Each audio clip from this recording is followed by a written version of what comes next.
All India radio के विदेश प्रसारण प्रभाग की हिंदी सेवा का ये है सोशल मीडिया कार्यक्रम। स्वीकार कीजिए नीलम मलकानिया का प्यार भरा नमस्कार। स्वागत आप सभी का। हमेशा की तरह इस एपिसोड में भी हम आपके लिए लेकर आए हैं कुछ संदेश, कुछ जानकारियां। बने रहिएगा हमारे साथ। सरहद की रक्षा की खातिर अड़े रहे वो सीना तान, शहीद हुए जो वीर सेनानी, अजर अमर उनका बलिदान, अजर अमर उनका बलिदान। कारगिल दिवस पर सेना के वीर शहीद सेनानियों को देश का शत शत नमन।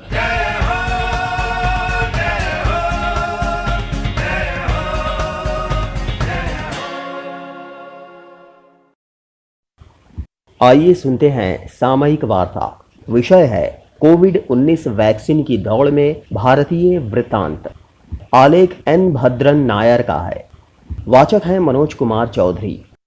चीनी शहर वुहान से अचानक कोरोना वायरस के उभार के कारण विश्व इससे उबरने की कठिन स्थिति में घिर गया। पहले तो विश्व इसके फैलाव, इसके लक्षण से निपटने में परेशान रहा कि क्या ये वायरस संक्रामक है या गैर संक्रामक।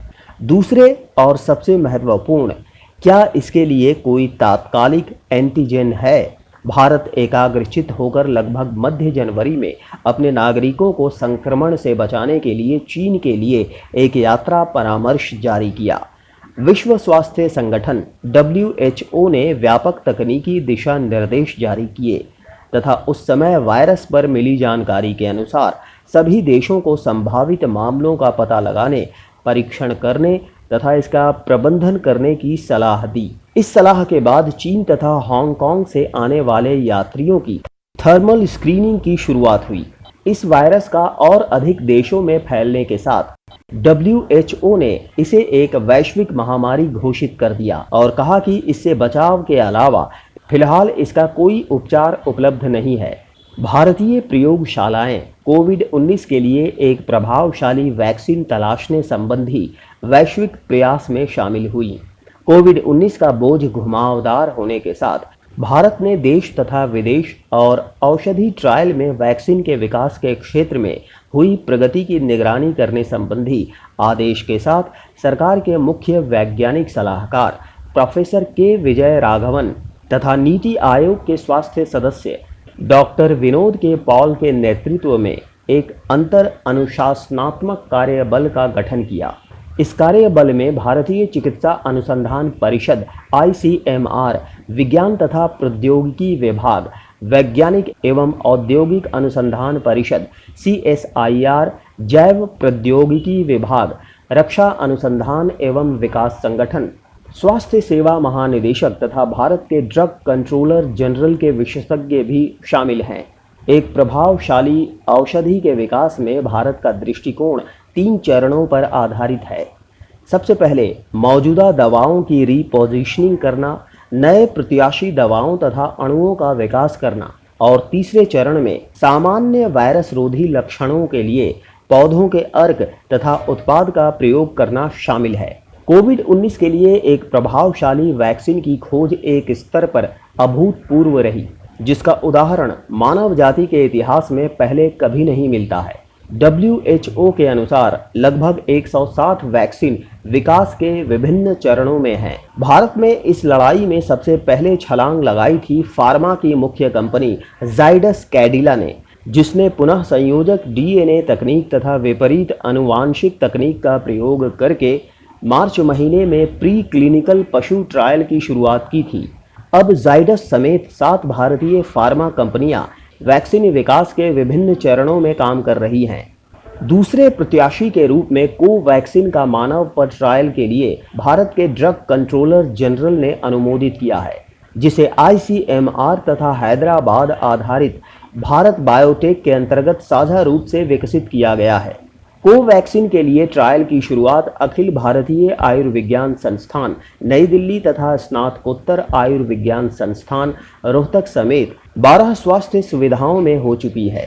इसी दौरान विश्व के सबसे बड़े वैक्सीन विनिर्माता पुणे के सीरम संस्थान ने ऑक्सफोर्ड विश्वविद्यालय तथा एस्ट्राजेनेका द्वारा विकसित कोविशील्ड नामक एक वैक्सीन के उत्पादन के लिए British Swedish pharma company AstraZeneca के साथ हाथ मिलाया है। वर्तमान में ब्राजील में ये वैक्सीन तीसरे चरण के मानव ट्रायल से गुजर रही है। कंपनी का कहना है कि एक बार नियामक अनुमोदन प्राप्त हो जाने से सीरम संस्थान 3 से 4 करोड़ खुराक का उत्पादन करेगा। अपनी विनिर्माण क्षमता में हर महीने उत्पादन को 100 करोड़ तक बढ़ाने की इसकी दावेदारी है। कोविशील्ड के विकास में सम्मिलित ऑक्सफोर्ड विश्वविद्यालय के वैज्ञानिकों का कहना है कि इस वैक्सीन के आशाजनक परिणाम सामने आए हैं और ये सुरक्षित जान पड़ती है तथा शरीर के साथ एक सशक्त प्रतिरक्षा प्रतिक्रिया को प्रेरित कर रही है। कोविड-19 के विरुद्ध एक प्रभावशाली वैक्सीन विकसित करने के लिए विश्व भर में अभूतपूर्व दौड़ चल रही है, पर विश्व भर में इस बीमारी ने 1.5 करोड़ लोगों को पहले ही संक्रमित कर दिया है तथा इस कारण 6.32 लाख रोगियों की जान जा चुकी है। 2 प्रमुख ड्रग प्रत्याशियों के अलावा CSIR समेत कोविड-19 के विरुद्ध एक प्रभावशाली ड्रग विकसित करने के लिए कई अन्य प्रयोगशालाएं भी प्रयासरत हैं। औषधि की भारतीय परंपरागत प्रणाली के अंतर्गत इसमें कुछ प्रयोगशालाएं भी शामिल हैं। अंतर अनुशासनात्मक अनुसंधान तथा विकास कार्य बल के प्रमुख डॉक्टर भूषण पटवर्धन ने कहा कि आयुष मंत्रालय के अंतर्गत कुछ प्रयोगशालाएं मानक देखरेख के लिए एक सहायक उपचार के रूप में रोग निरोधी ट्रायल तथा बेतरतीब नियंत्रण ट्रायल की शुरुआत करेगी। उन्होंने कहा कि दिल्ली के 80,000 पुलिसकर्मियों को भी रोग निरोधी ट्रायल में शामिल किया गया है।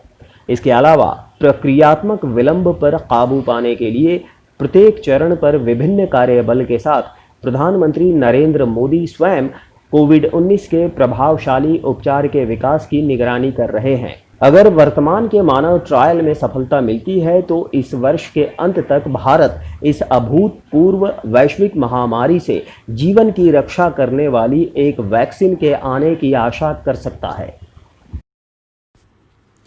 ये ऑल इंडिया रेडियो की हिंदी सेवा है। अब आप नीलम मलकानिया से समाचार सुनिए। प्रधानमंत्री नरेंद्र मोदी ने ऑल इंडिया रेडियो नेटवर्क से अपने मासिक प्रसारण मन की बात में उन बहादुर भारतीय सैनिकों को श्रद्धांजलि दी है जिन्होंने 21 वर्ष पहले करगिल की पहाड़ियों में सर्वोच्च बलिदान दिया था। आज करगिल विजय दिवस है। प्रधानमंत्री मोदी ने कहा कि जब भारत पाकिस्तान के साथ द्विपक्षीय संबंध सामान्य करने की कोशिश कर रहा था, उस समय पाकिस्तान द्वारा किया गया विश्वासघात दुनिया को याद रखना चाहिए। ऐसी कोशिशें कभी कामयाब नहीं होती। उन्होंने करगिल युद्ध के समय भूतपूर्व प्रधानमंत्री अटल बिहारी वाजपेयी के भाषण को भी याद किया। वाजपेयी जी ने गांधी जी के शब्दों का उल्लेख करते हुए कहा था कि हमें किसी भी विपत्ति के समय निर्धन भारतीय का चेहरा याद करना चाहिए। श्री मोदी ने कहा कि भारत के कोरोना योद्धा हमारे सैनिकों के समान हैं। आज भारत में रोग मुक्ति की दर कई देशों की दर से बेहतर है और मृत्यु दर बहुत कम है, लेकिन हमें अभी भी सतर्क रहना चाहिए। कोरोना को हराने का एकमात्र तरीका सामाजिक दूरी, स्वच्छता और मास्क का उपयोग ही है। सावधान रहकर ही हम रोग को हरा सकते हैं। श्री मोदी ने कहा कि ग्रामीण भारत ने कोविड-19 के खिलाफ लड़ाई में महत्वपूर्ण योगदान दिया है। स्थानीय पंचायतों ने अस्पतालों, पृथकवास केंद्रों, मुफ्त राशन वितरण और सफाई अभियानों की व्यवस्था की है। प्रधानमंत्री मोदी ने बिहार के उन स्वयं सहायता समूहों के प्रयासों की भी सराहना की जिन्होंने मधुबनी पेंटिंग वाले मास्क तैयार किए। इससे ग्रामीण क्षेत्र की महिलाओं की आमदनी भी हुई और मास्क भी पहले से बेहतर बन गए। इसी प्रकार मणिपुर की महिलाओं ने बांस से पानी की बोतलें बनाकर मूल्य संवर्धन किया। इन महिलाओं ने दिखा दिया है कि आपदा को अवसर में कैसे तब्दील किया जाता है। ये समाचार हमें विदेश प्रसारण प्रभाग के वार्ता एकांश से प्राप्त हुए। प्रधानमंत्री ने कहा कि नए प्रयासों के लिए प्रोत्साहन की जरूरत होती है। श्री मोदी ने बिहार के उन युवाओं का भी जिक्र किया जिन्होंने बिहार में पहले मोती की खेती न होने के बावजूद मोती की खेती आरंभ की। इन युवाओं ने दूसरे लोगों को भी रास्ता दिखाया। श्री मोदी ने कहा कि 7 अगस्त को राष्ट्रीय हथकरघा और हस्तशिल्प दिवस है। हम सभी को अपने बुनकरों और कारीगरों को प्रोत्साहित करना चाहिए।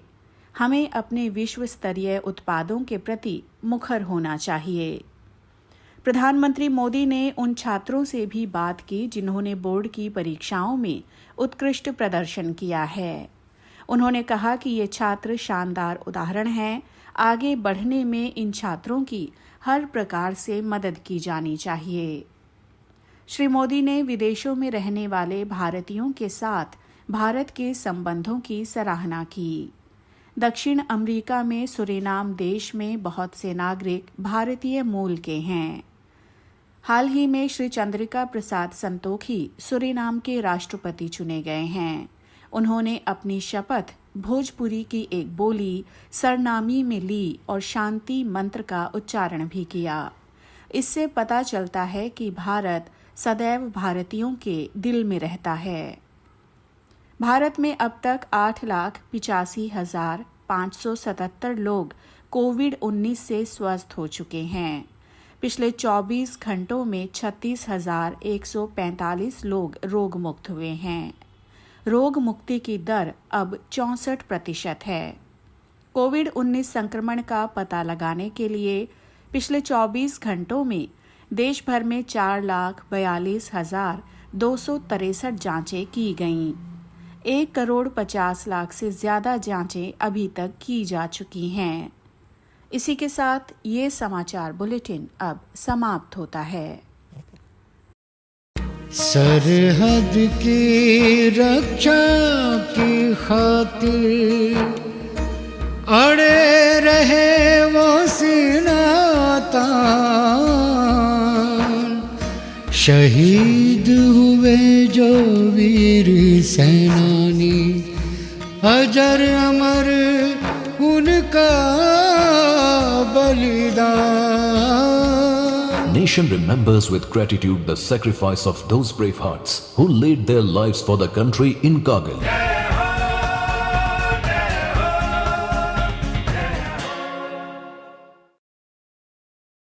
इंसानियत। दुनिया में जितने भी प्रचलित धर्म हैं उन सभी का एक ही संदेश है, मानवता, इंसानियत, भाईचारा और सद्भावना। इस ब्रह्मांड की रचना जिसके द्वारा की गई है उस परम सत्ता ने केवल मनुष्य को ही ऐसे गुण प्रदान किए हैं जिससे वह इंसानियत की भावना से वह सब कार्य करे जिसमें सभी का हित समाहित है। गोस्वामी तुलसीदास कृत रामायण में राम राज्य विषयक यह संदर्भ है। परहित सरिस धर्म नहीं भाई, पर पीड़ा सम नहीं अधमाई, तथा पर उपकार सरिस नहीं धर्मा।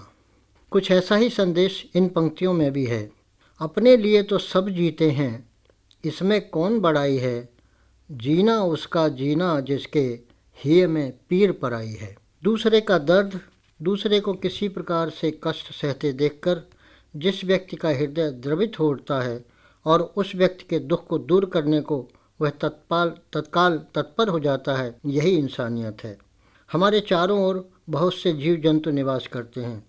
क्या पक्षी, क्या जानवर और कीट पतंगे, इन सभी को समान रूप से अपना अपना जीवन जीने का अधिकार है। मानव के किसी भी कार्य से इन जीव जंतुओं को पीड़ा न पहुँचे, वे आहत न हों, उनकी सुरक्षा करना और उनका पालन पोषण करना, यह भी इंसानियत है। पृथ्वी पर मनुष्य का जन्म केवल इसलिए नहीं हुआ है कि वे दोनों वक्त का भोजन करने, भोग विलासपूर्ण जीवन जीने और सभी भौतिक सुख सुविधाओं का संचय करने में दिन रात लगा रहे। एक सीमा तक अपनी आवश्यकताओं की पूर्ति हेतु संसाधन जुटाना प्रत्येक व्यक्ति का कर्तव्य है, किंतु यही धन व सुख सुविधाएं यदि आवश्यकता से अधिक संग्रहित हो जाएं तो उसका समाज के कमज़ोर वर्ग व असहायों के हित में खर्च करना ही सच्ची इंसानियत है।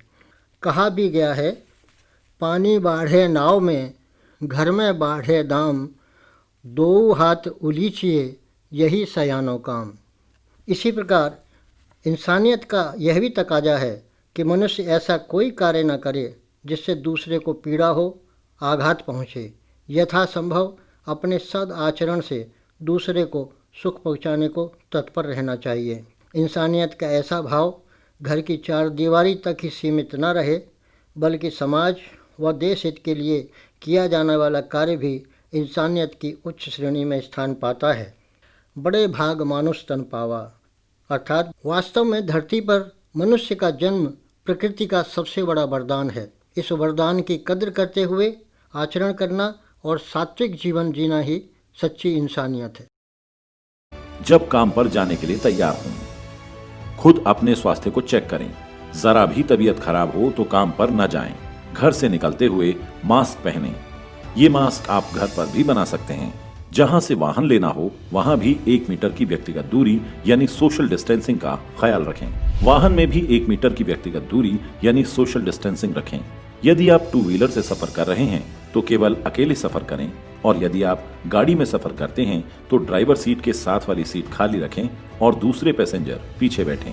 कार्यस्थल पर प्रवेश के समय भी 1 मीटर की व्यक्तिगत दूरी यानी सोशल डिस्टेंसिंग रखें। कार्यस्थल में कोरोना से बचाव के लिए कार्यस्थल पर मास्क पहनकर काम करें। प्रवेश के समय द्वार पर उपलब्ध सैनिटाइजर से हाथ सैनिटाइज करें। साबुन और पानी से 20 सेकंड तक अपने हाथों को धोएं। अपनी आंख, नाक और मुंह को छूने से बचें। अधिकारियों के लिए कुछ सुझाव। यदि संभव हो तो वर्चुअल मीटिंग ही करें। फिजिकल मीटिंग से पहले और बाद में कमरे को पूरी तरह सैनिटाइज करें। मीटिंग में 1 मीटर की व्यक्तिगत दूरी यानी सोशल डिस्टेंसिंग बनाए रखें। मीटिंग से पहले और बाद में साबुन और पानी से 20 सेकंड तक हाथ जरूर धोएं। सामान्य शिष्ट व्यवहार यानी हाथ मिलाना आदि से परहेज करें। नमस्ते करें।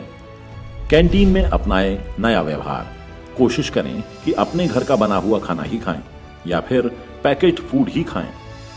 लंच के लिए एक साथ ना जाएं। खाने की जगह को नियमित तौर पर सैनिटाइज करें। परिवहन एवं यात्रा की नई आदतें। कारपूल मत कीजिए। यात्रा करते समय 1 मीटर की व्यक्तिगत दूरी यानी सोशल डिस्टेंसिंग का ध्यान रखें। कंपनी और फैक्ट्री के हर वाहन को हर इस्तेमाल के बाद डिसइंफेक्टेंट स्प्रे करके सैनिटाइज करें। रेस्ट रूम में बचाव के लिए दरवाजों को कोहनी से खोलें। रेस्ट रूम में भीड़ ना लगाएं। कमोड को इस्तेमाल करने से पहले और बाद में धो लें। हाथों को साबुन और पानी से 20 सेकंड तक अच्छी तरह धोएं। सफाई कर्मचारी रेस्ट रूम की सफाई में विशेष ध्यान दें। नल के, वॉश बेसिन, कमोड को डिसइंफेक्टेंट स्प्रे करके सैनिटाइज करें। काम से लौटने पर कैसे करें बचाव? घर के बाहर ही सबसे पहले मास्क को डिस्पोज करें। अगर होममेड मास्क है तो उसे गर्म पानी से धोकर दोबारा इस्तेमाल किया जा सकता है। अपने हाथों को साबुन और पानी से 20 सेकंड तक अच्छी तरह धोएं। अब कुछ आवश्यक जानकारी। जब मास्क पहना हो तो अपने मास्क को न छुएं। अगर ऐसा हो जाए तो फौरन साबुन और पानी से 20 सेकंड तक हाथ धोएं। मास्क उतारते समय पीछे की तरफ से उतारें, उसे सामने से कभी न छुएं।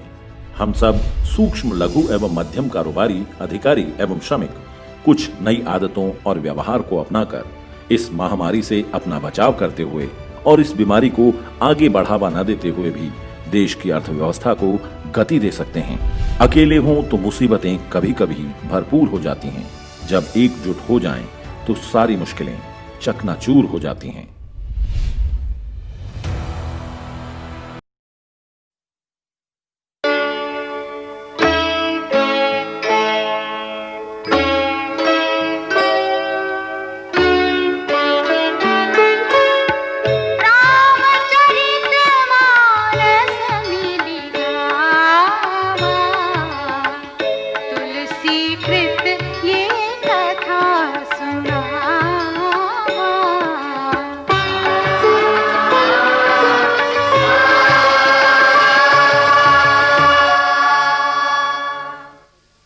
श्री रामचरित के विविध प्रकरणों की व्याख्या करने के पार्वती के अनुरोध पर सुख स्वरूप भगवान शंकर ने श्री राम की लीलाओं का सांगोपांग वर्णन किया।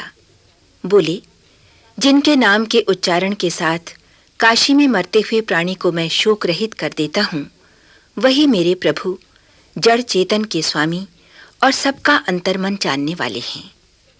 पार्वती का प्रश्न सहज था। तब उन्होंने किस कारण मनुष्य का शरीर धारण किया? उमापति ने तब निर्मल रामचरितमानस की वो मंगलमय कथा सुनाई जिसे काकभुशुंडी ने विस्तार से पक्षीराज गरुड़ को सुनाया था। वेद शास्त्रों ने श्री हरि के सुंदर, विस्तृत और निर्मल चरित्रों का गान किया है। हरि का अवतार जिस कारण से होता है उसके बारे में ये नहीं कहा जा सका कि वो कारण बस यही है। जब जब धर्म का ह्रास होता है और नीच अभिमानी राक्षसों का प्रकोप बढ़ जाता है, तब तब प्रभु विविध रूपों में शरीर धारण कर सज्जनों की पीड़ा हरते हैं।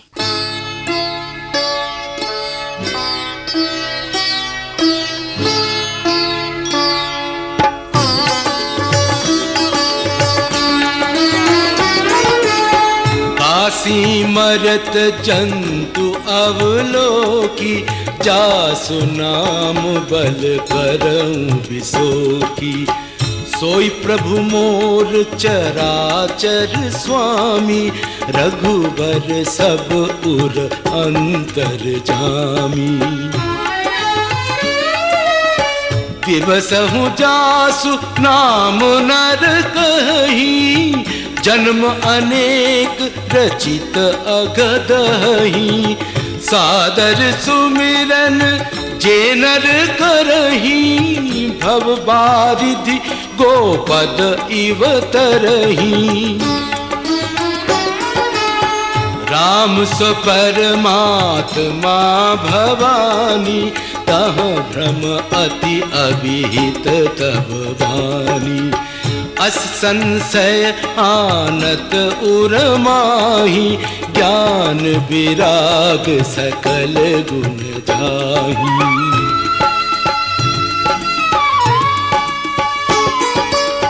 सुनि शिव के भ्रम भंजन बचना, मिट गए सब कुतर्क कै रचना। भई रघुपति पद प्रीति प्रतीति, दारुण असंभावना भीति।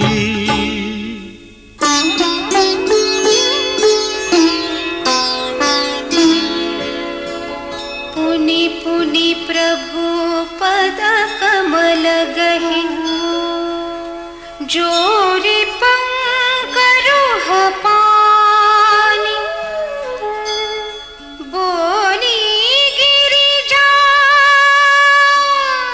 बचन बर,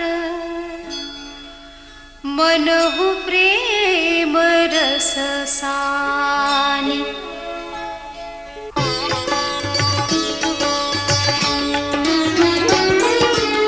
शशिकर सम सुनि गिरा तुम्हारी, मिटा मोह सरदा तप भारी।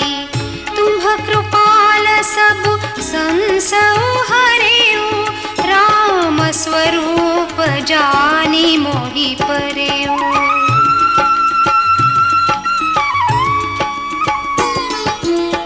नाथ कृपा अब गयऊ विषादा, सुखी भयऊ प्रभु चरण प्रसादा। अब मोहि आपनी किंकरी जानी, यद्यपि सहज जड़ नारी अयानी।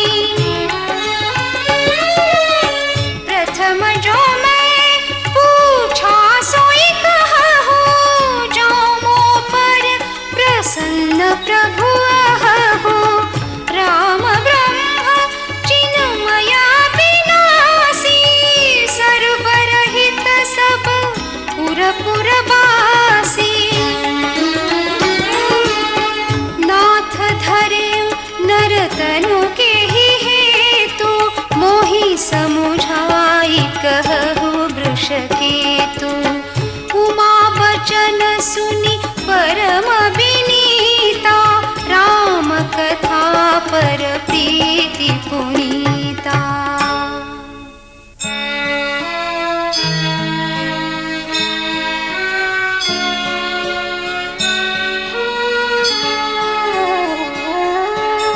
हिय हर्षे कामारि तब शंकर सहज सुजान।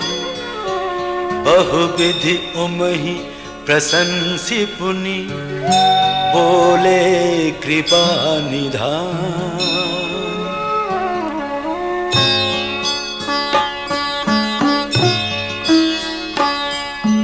सुन शुभ कथा भवानी रामचरित मानस विमल। कहा भुसुंडी बखानी सुना विहग नायक गरुड़। सो संवाद उदार जेहि विधि भागे कहब। सुनहु राम अवतार चरित परम सुंदर अनघ। हरि गुण नाम अपार कथा रूप अगणित अमित। मैं निज मति अनुसार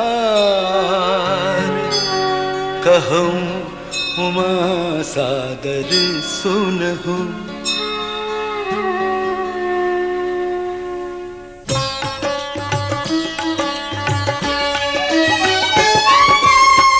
सुन गिरिजा हरि चरित सुहाए।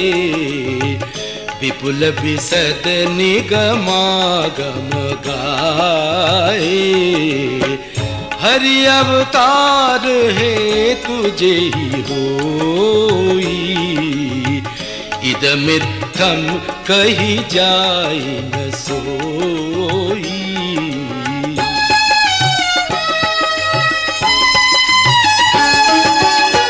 राम अतर्क बुद्धि मन बानी। मत हमार अस सुनहि सयानी। तदपि संत मुनि वेद पुराना। जस कछु कहि स्वमति अनुमाना। तस्मै सुमुखी सुनावऊं तोही। समुझ परई जस कारण मोही। जब जब होई धर्म कै हानि। बाढ़हि असुर अधम अभिमानी।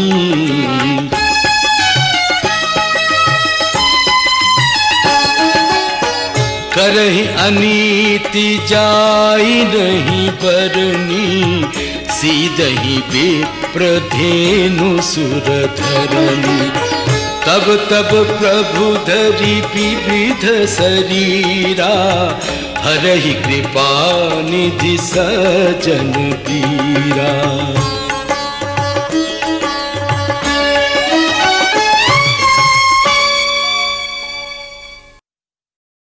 कार्यक्रम आपको कैसा लगा हमें ज़रूर बताइएगा esth.radiomail@gmail.com पर।